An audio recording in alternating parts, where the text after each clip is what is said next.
प्रदेश के मुख्यमंत्री डॉक्टर मोहन यादव की अध्यक्षता में आज मंत्रालय में कैबिनेट की एक महत्वपूर्ण बैठक हुई है।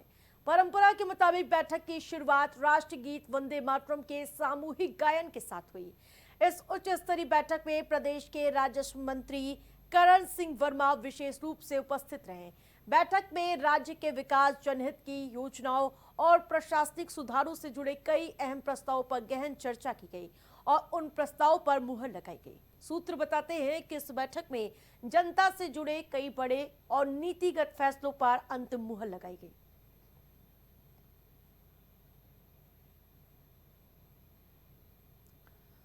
मध्य प्रदेश में आज स्वास्थ्य सेवाओं से जुड़ी बड़ी खबर सामने आ रही है, जहां ऑनलाइन दवाओं की बिक्री के विरोध में आज प्रदेश भर के करीब 41,000 दवा विक्रेता हड़ताल पर हैं।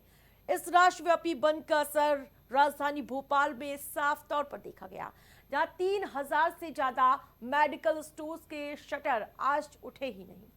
ये देशव्यापी बंद all India organisation of chemist and druggist के आह्वान पर किया गया। और आपको बताते चले, मरीजों की सुविधाओं को देखते हुए अस्पतालों के अंदर स्थित मेडिकल स्टोर्स को इस बंद से मुक्त रखा गया। आम जनता, इमरजेंसी मरीजों को परेशानी न हो, इसके लिए प्रशासन और एसोसिएशन ने जिला स्तर पर विशेष टास्क फोर्स का गठन किया। कुछ हेल्पलाइन नंबर भी जारी किए गए, जिन पर कॉल करने पर जरूरतमंद मरीजों को दवाएं सीधे तौर पर पहुंचाई जा रही है। आया था तो मुझे बाद में मालूम चला कि मेडिकल बंद है, पहले नहीं मालूम चला था। तो गेल, हाँ, बाद में मालूम चला हड़ताल है। मुझे हार्ट की दवा इमरजेंसी में लेनी है। अब यहाँ कहाँ जाएंगे, अभी है ही पता नहीं कि कहाँ जाएंगे। बहुत दिक्कत हो रही है, हार्ट में प्रॉब्लम हो रही है। इमरजेंसी आज ही लेना है, गोली खत्म हो गई, कल गोली खत्म हो रही है, हार्ट की गोली आज ही लेना।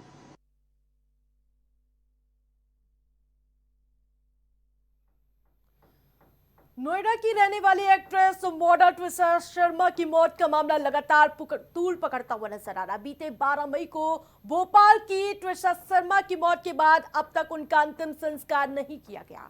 मौत के करीब 8 दिन बीत जाने के बाद भी उनका शव एम्स भोपाल की मोर्चरी में रखा हुआ है और इसी बीच पुलिस ने ट्विसा के परिवार को पत्र भेजकर शव ले जाने की अपील की है। पुलिस का तो ये कहना है कि लंबे समय तक मोर्चरी में शव रखने से उसके ड्रिंक पोस्ट यानी कि खराब होने की आशंका बढ़ चुकी है। बताते चले, ट्विसा शर्मा मौत मामले में पुलिस ने परिवार को शव लेने के लिए एक पत्र जारी किया है। पुलिस का कहना है कि एम्स भोपाल में शव के खराब होने की आशंका है, इसलिए परिवार को जल्द से जल्द शव ले जाने के निर्देश दिए गए हैं। पुलिस ने अदालत को यह भी बताया है कि वो दूसरी बार पोस्टमार्टम कराने के पूरे सहयोग में है। पुलिस का कहना है कि उन्हें दोबारा पोस्टमार्टम की प्रक्रिया पर कोई आपत्ति नहीं है।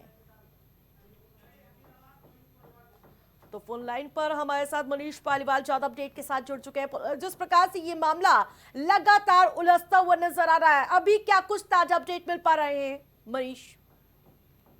आरती, देखिए, ये जो मामला है ये लगातार उलझता जा रहा है। जो परिवार के लोग हैं उनका साफ आरोप है कि जो ससुराल पक्ष के लोग हैं वो प्रभावशाली व्यक्ति हैं और वो लगातार जो सबूत है, साक्ष्य है, उसको मिटाने की कोशिश कर रहे हैं। और शायद यही वजह है कि जो ट्विसा के परिजन हैं वो दूसरी बार पोस्टमार्टम कराने की मांग कर रहे हैं। उनका कहना है कि वो दिल्ली एम्स में बेटी का शव का ले जाकर पोस्टमार्टम करवाना चाहते हैं, लेकिन अभी तक उन्हें इसकी इजाजत नहीं मिली है। वो चाह रहे हैं कि उनका मतलब परिवार का ये भी आरोप है कि लगातार 8 दिन हो गए हैं शव यहाँ पे रखा हुआ है, तो उसकी जो स्थिति है वो खराब हो रही है। उसके अंदर जो साक्ष्य होंगे शरीर में, वो अगर दोबारा वो दिल्ली ले जाकर एम्स में पोस्टमार्टम भी कराएंगे तो कई ऐसे साक्ष्य होंगे जो मिट सकते हैं। इसलिए वो लगातार निष्पक्ष जांच कराने के मांग कर रहे हैं। वो चाह रहे हैं कि वो उनकी बेटी का दोबारा पोस्टमार्टम कराया जाए, दिल्ली के एम्स में किसी विशेषज्ञ डॉक्टर की निगरानी में हो, जिससे उनकी बेटी के मौत के पीछे का जो सच है वो सामने आए। क्योंकि अभी भोपाल में जो पोस्टमार्टम हुआ था उस पोस्टमार्टम रिपोर्ट में दम घुटने की वजह से सीता की मौत होना वजह बताई गई है, लेकिन साथ ही साथ जो शरीर पर तमाम चोट के निशान है उनको लेकर परिवार वाले परेशान है। उनका ये साफ आरोप है कि उनकी बेटी की हत्या की गई है।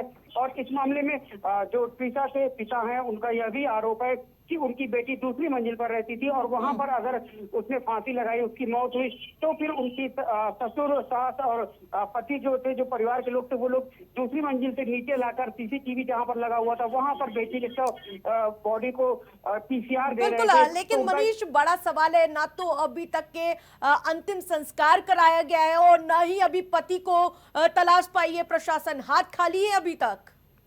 जी बिल्कुल, देखिए आते इस मामले में जो ट्विसा के पति हैं उनकी पुलिस तलाश करने की बात कह रही है। समर्थ सिंह जो उसके पति हैं, पुलिस का दावा है जो 6 सदस्यीय टीम बनाई गई जो पूरे मामले की तफ्तीश कर रही है और आरोपी पति की तलाश कर रही है। और इसके साथ ही साथ इस मामले में जो ट्विसा की सास हैं उनको लेकर भी जो मायके के लोग हैं वो तमाम तरह के आरोप लगा रहे हैं कि वो रिटायर्ड न्याय अधिकारी रही हैं और उनके प्रभाव की वजह से पूरे मामले को दूसरा मोड़ दिया जा रहा है। जो सबूत है उसे मिटाने का वो आरोप लगा रहे हैं। उनका ये कहना है कि ये कानून के जानकार हैं और वो लोग कैसे इस मामले से बच सकते हैं, उसको लेकर तमाम तरह के साक्ष्य मिटाने के प्रयास करने का आरोप जो ट्विसा के पिता हैं। बिल्कुल, लेकिन पिता कह रहे हैं कि इसे यूपी पुलिस की ओर जांच सौंप देनी चाहिए, वहां पूरी तरह से स्पष्ट जांच हो पाएगी इस पूरे मामले की। जी बिल्कुल, देखिए जो ट्विसा के पिता हैं उनका ये साफ कहना है कि वो इस पूरे मामले की निष्पक्ष जांच कराना चाहते हैं क्योंकि उनकी बेटी नोएडा में रहती थी और तो वो ये चाह रहे हैं कि जो बॉडी का पोस्टमार्टम है दोबारा वो दिल्ली एम्स में लाकर किया जाए, दूसरे जिलों के स्टेट की पुलिस से मामले की जांच कराई जाए, उच्च जांच एजेंसियों से जांच कराने की मांग कर रहे हैं। उनका ये साफ आरोप है कि जिस प्रकार से ये पूरा मामला जांच का विषय है। तमाम अपडेट के लिए धन्यवाद आपका। और खबरों में आगे बढ़ेंगे। मध्य प्रदेश में पेट्रोल डीजल संकट अब गहराता जा रहा है। अमेरिका ईरान तनाव का असर अब प्रदेश की ईंधन सप्लाई पर साफ दिखाई देने लगा। कई जिलों में पेट्रोल पंप ड्राई हो गए हैं जबकि डीजल बिक्री पर अघोषित कैंपिंग लागू की गई है। पेट्रोल पंप संचालकों का तो ये दावा है कि एचपीसीएल पंपों पर 300 लीटर और बीपीसीएल इंडियन ऑयल पर 200 लीटर से ज्यादा डीजल भरते ही मशीनें 24 घंटे के लिए लॉक हो जाती हैं। Madhya Pradesh petroleum dealers association के मुताबिक यानी कि अध्यक्ष अजय सिंह ने इस कैंपिंग की पुष्टि की है। उनका कहना है कि बिना किसी लिखित आदेश के लागू इस व्यवस्था से पंप संचालकों और ग्राहकों के बीच विवाद बढ़ता जा रहा है। मांग ज्यादा और सप्लाई कम होने से आने वाले दिनों में हालात बिगड़ने की भी आशंका जताई। मध्य प्रदेश के व्यापारिक राजधानी इंदौर में आज और कल ब्रिक्स देशों के युवाओं और अंतर्राष्ट्रीय उद्यमियों की एक बेहद ही महत्वपूर्ण और हाई प्रोफाइल बैठक शुरू हुई। इस ब्रिक्स युवा उद्यमिता कार्यक्रम में यानी कि कार्य समूह की बैठक में भारत सहित ब्रिक्स समूह के सभी प्रमुख सदस्य देशों और इसके अलावा सहयोगी राष्ट्रों के शीर्ष प्रतिनिधि, नीति निर्माता, युवा बिजनेस लीडर्स शामिल रहे।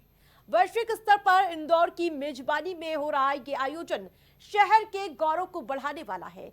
इस 2 दिवसीय अंतर्राष्ट्रीय बैठक का मुख्य उद्देश्य युवाओं के नेतृत्व वाले नए स्टार्टअप, उन्नत तकनीकी आधारित उद्यम और इसके अलावा सामाजिक नवाचार, पर्यावरण के अनुकूल हरित व्यवसाय मॉडल को बढ़ावा देना, इस पर विस्तृत चर्चा करना है।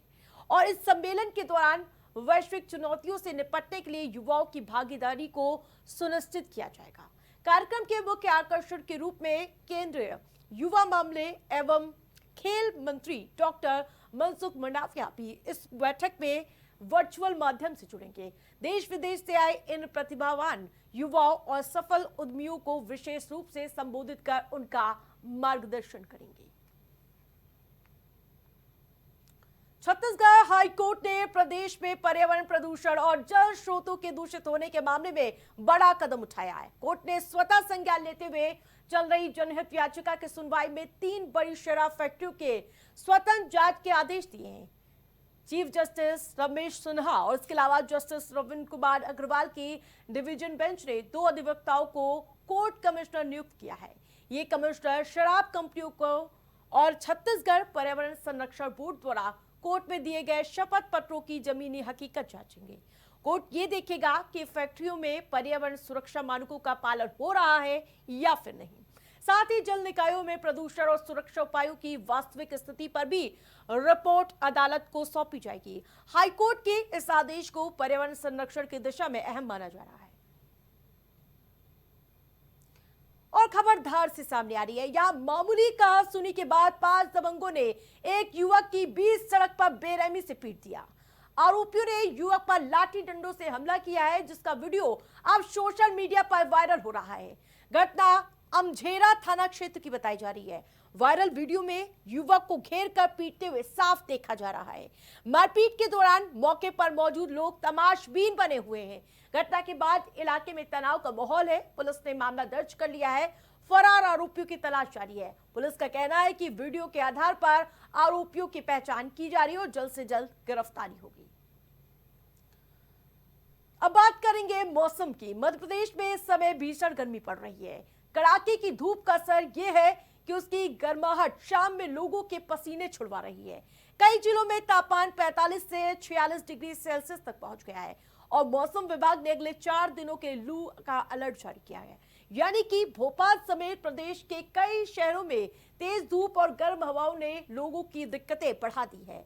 नौगांव, खजुराहो जैसे इलाकों में पारा रिकॉर्ड स्तर तक पहुंच गया है। पिछले 24 घंटे में भोपाल, उज्जैन, रीवा, जबलपुर, सागर में तापमान सामान्य से 1.7 डिग्री सेल्सियस से लेकर 2.8 डिग्री सेल्सियस तक अधिक रहा। जबकि मैं इंदौर की बात करूं तो आज 29 डिग्री दर्ज किया गया है तापमान। अधिकतम तापमान 40 डिग्री और न्यूनतम तापमान 29 डिग्री के आसपास दर्ज किया गया। भोपाल में आज तापमान 34 डिग्री दर्ज किया गया और इसी के अलावा अधिकतम तापमान 42 डिग्री दर्ज किया गया है। तो इसके साथ ही लगातार प्रचंड गर्मी का प्रकोप देखा जा रहा है।